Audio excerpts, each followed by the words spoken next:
January 22nd, 2006. Los Angeles vs Toronto. Kobe Bryant shocked the league and scored 81 freaking points. Now, you want to hear about a story? I will tell you a story. And the best part about this story is, number one is Kobe Bryant. Number two, this is in a game where he scored 81 freaking points, second behind Wilt Chamberlain's 100-point game, but it's almost arguably even more impressive nowadays. And if you don't believe me, you can look it up. If you break it down, now there's obviously debate between Wilt's 100-point game, Kobe's 81-point game. There is debating whose is better. In my opinion, I think Kobe's is better simply because he versed tougher opponents. He versed, well, it was in a stretch where he was the best player by a long shot. Even Wilt Chamberlain was obviously the best player when he played, but I mean, he was versing white guys that were really bad. He didn't even verse New York's starting lineup when he played and scored 81. They kept feeding him the ball. They kept fouling intentionally to get Wilt to the free throw line, and on the other team, they fouled the other team so that their players would get to the free throw line. Like, the whole game was messed up. It was literally played to get Wilt Chamberlain 100 points. This Kobe Bryant game was not played to do that. Kobe Bryant just went out, scored 81 points on Jalen Rose, who, I mean, Jalen Rose, it was a pretty good player when he played in the NBA. He wasn't amazing, but he was still good. People know who Jalen Rose is. If you know who a player is, they're going to be pretty good. Anyway, I mean, just to give you, like, perspective, as good as Kevin Durant, LeBron James, Stephen Curry, any other player in the NBA have been, well, no one's come close to matching or surpassing Kobe's 81 points. I mean, there's only been 6 NBA games in which a player has scored 60 or more points, and Bryant has half of them, which is crazy. Now, LeBron, Melo, Gilbert Arenas each have one, but the most impressive thing I think about Kobe Bryant scoring 81 points is that not only did he shoot 60% on 46 shots, he went 55 points in the second half of the game and finished with 81. Like, in the first half, he played amazing.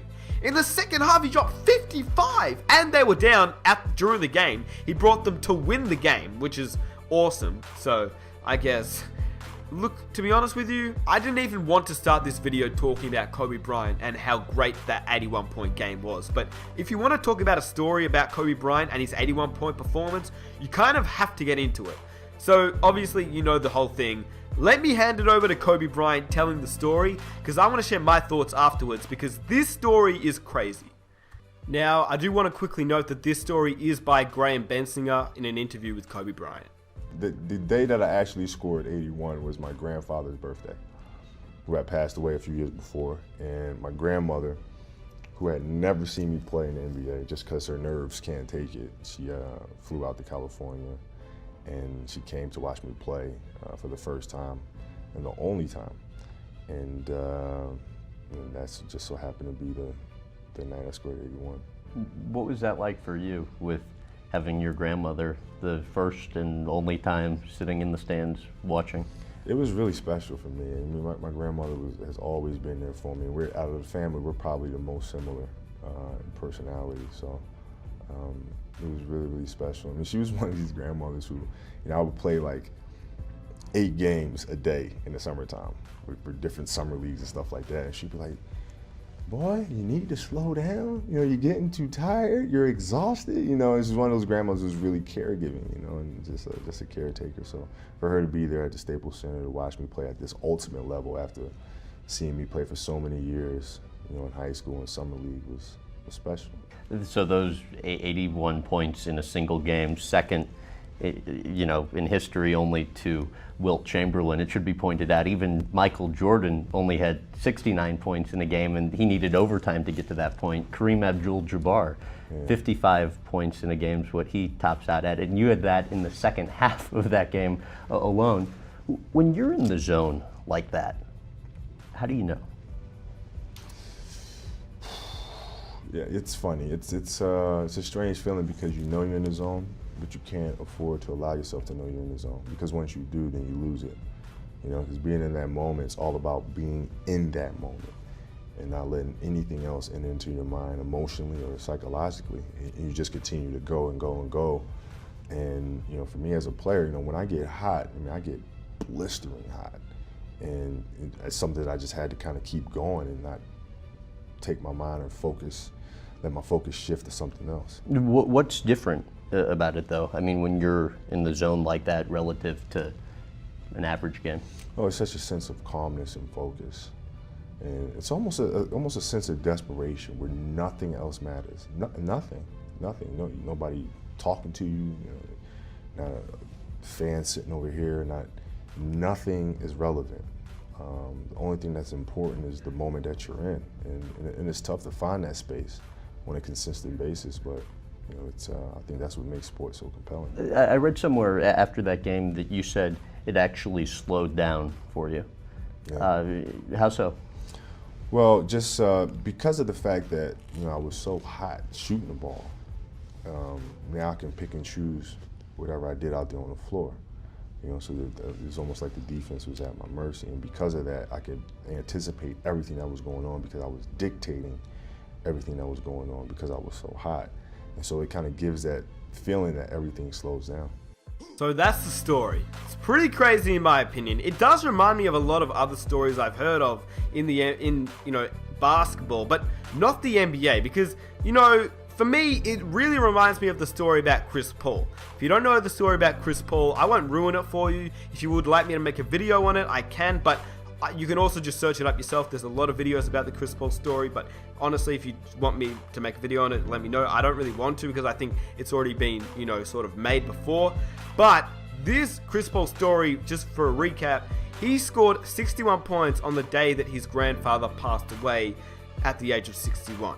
So it's a pretty crazy story. It's not the same, but it's very similar. Now, Chris Paul scored 61 points, obviously, as a way of, I guess, a tribute. Now, Kobe Bryant, it's a little bit different, but it's also in a crazy scenario because Kobe Bryant, I guess, Chris Paul, it's obviously amazing since he's in, high school scoring 61 points, but that's also it. He was in high school.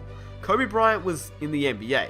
Obviously, it's a lot less emotional since Kobe, he obviously loved his grandfather, but it wasn't the day he passed away. It was just his birthday, and he sadly passed away, which is also, I guess it's sad. But the awesome part about this is for Kobe Bryant to actually have his grandmother there who never watched him play. As you guys heard in the story, his grandmother just never was there to watch him play in the NBA. She was always nervous, couldn't watch him play, and that's a pretty cool story in my opinion. This story right here, it's pretty awesome because Kobe Bryant, we all know, when you say Kobe Bryant, like literally the word Kobe Bryant, most people automatically jump to clutch, dunking ability, Froby, or 81-point game. There's obviously a lot of, you can name other things, championships, Lakers, any other word, but for Kobe Bryant, for me at least, 81 point, that kind of word right there, or two words, they come to mind when I think about Kobe Bryant.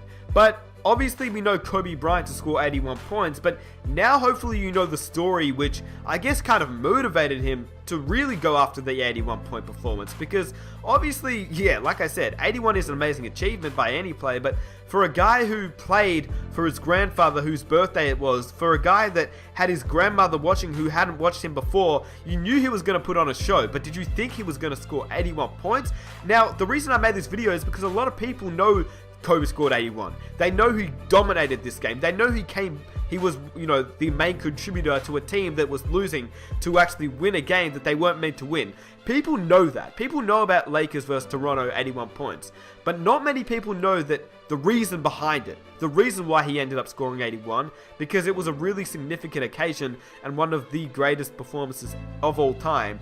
And that is the main reason he went after the 81-point game, because of his grandmother, because of his grandfather, and I think it's just an awesome story that hopefully you guys now know about that you may have not, because I never knew about this story, so hopefully you guys learned something new. So with that being said, if you guys enjoyed this video and you enjoyed this story, hopefully you guys can leave a like. Let's aim for 4,000 likes. That would be awesome. I'd really appreciate it. If you're new around here and you want to hear more stories just like this one, definitely hit that subscribe button. I've got a lot of NBA stories coming out, as well as just NBA content in general, so definitely stay tuned for the NBA content, and let me know down below if you guys knew about this Kobe Bryant story, because I definitely did not know about this story at all, and I think it's one of the best stories ever. I think it's just pretty cool. Like, 81 points is awesome, but the way he did it and the reason behind it, man, I could talk about this forever. And also the Chris Paul story, if you guys want me to make a video on that, if you don't know about it, I can, but I think most of you guys probably do know about it, so let me know. If you do, if you don't, yeah, that's pretty much it. So yeah, subscribe if you're new, and I'll catch you guys in my next video. I'm out. Peace.